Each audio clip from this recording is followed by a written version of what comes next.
I'm Mike Alewitz. We're at Red Square in New London, Connecticut, and this is part of a series of presentations, very short, on how you can paint a mural, particularly aimed at political murals for people who want to do agitprop art.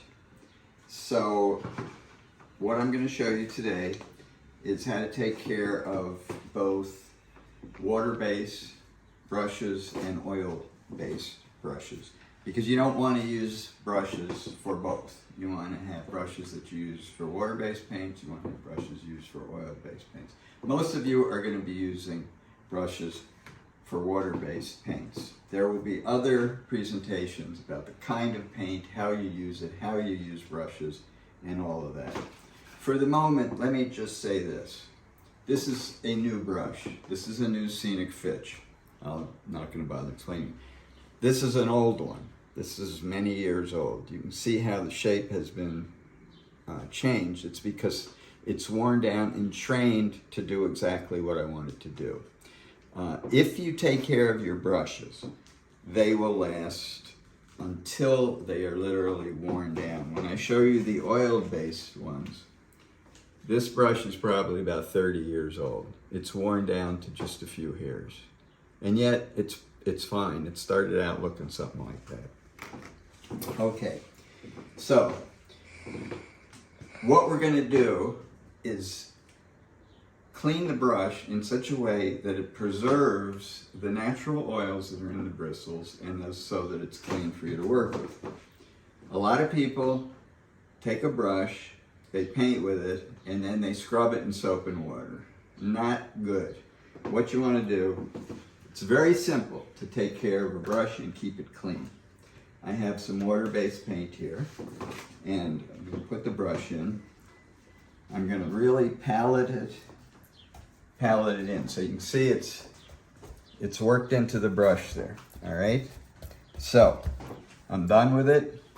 Now, what you should be doing as you paint, stop once in a while, clean it, and prevent it from getting all dried out in the ferrule. So I've been painting with this. Now I take a rag and just wipe the excess off the outside.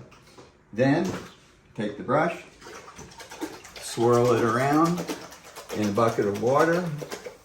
Then I keep a second bucket of water, swirl it around in this. Of course, I'm painting murals, so I have big buckets of water. And then I spin the brush like that. Clean. See? Totally clean. Now, let's say you're working on it for a while, then it dries out, gets gunked up. So maybe that's not going to do it for you. What you do, go through the same thing, is you take one of these copper wire brushes and you just go like that. Okay? Just put it down, go like that. And if there's anything dry in there, it's going to get it out. Do the same process. The reason I go from one bucket to another is as one gets dirty, you fill up a new one and you go there. Okay? Clean. Brush is clean? No problem. Now, one thing that might happen is you leave it scrunched up somewhere and it goes out of shape. What you can do, you have a brush that loses its shape, wet it, take a piece of paper like this, and you don't even need that much. What you're going to do is take it, make a little holster for it, basically, like this.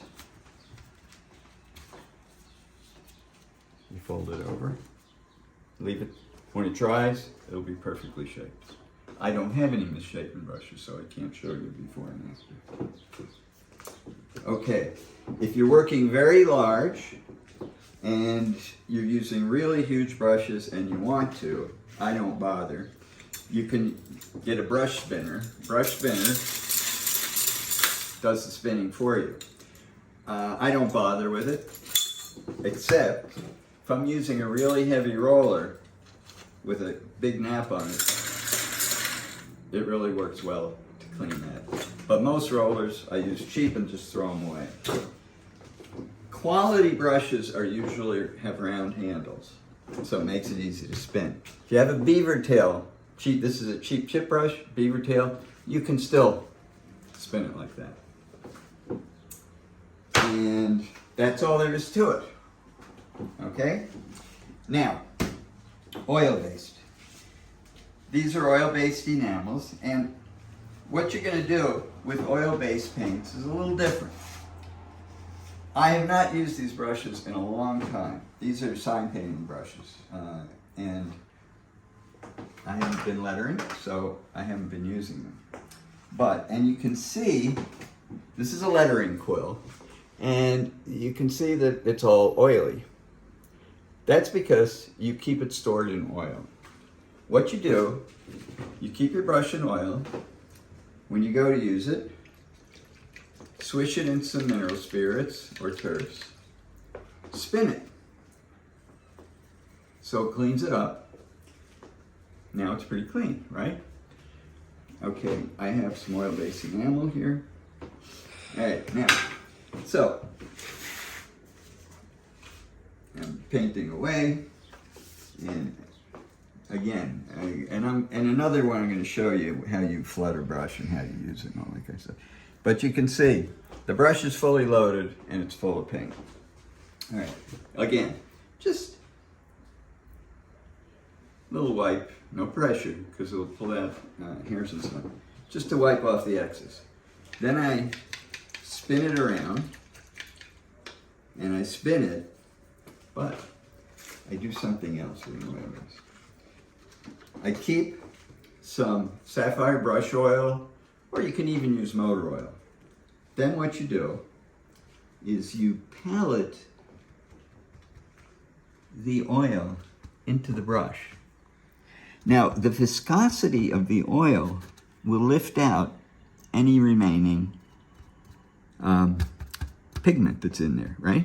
So, but even if there's some pigment still left in here, it doesn't matter because this oil doesn't dry. So you can leave it for years. I haven't used this brush in years. I'll put it back and it'll be fine again if I don't use it for another years. Because what you're doing is you're just keeping it wet, so even if there's paint in there, it doesn't matter. Then when I go to use it again, I'll just swish it in some turp and I'll be all ready to go. When you're using turp or thinners, you want to have 2 cans because you pour turp or thinner into a container, you use it, then you have another can, you pour the dirty turp or spirits into that. You let it sit. Over months, what will happen is the pigment, the sediment will all go to the bottom and you'll have another can of clean turp, which means you never have to buy turp again. I mean, very rarely. You can reuse it over and over again. If your brush gets gunked up, you let it dry and you can't seem to get it clean. I've had success using this brush cleaner. There's a couple different kinds. Basically what it has in it some chemicals that break down dry paint. And if you're really careful, you can bring it back to life. If you need to use a little soap to wash something out that's water-based paint, use Murphy oil soap. It has oil in it, so that when you do it, it preserves the natural oils that are in your brush. Never skimp on your brush. Always buy the best brush you can. Take care of it. It will last you a lifetime.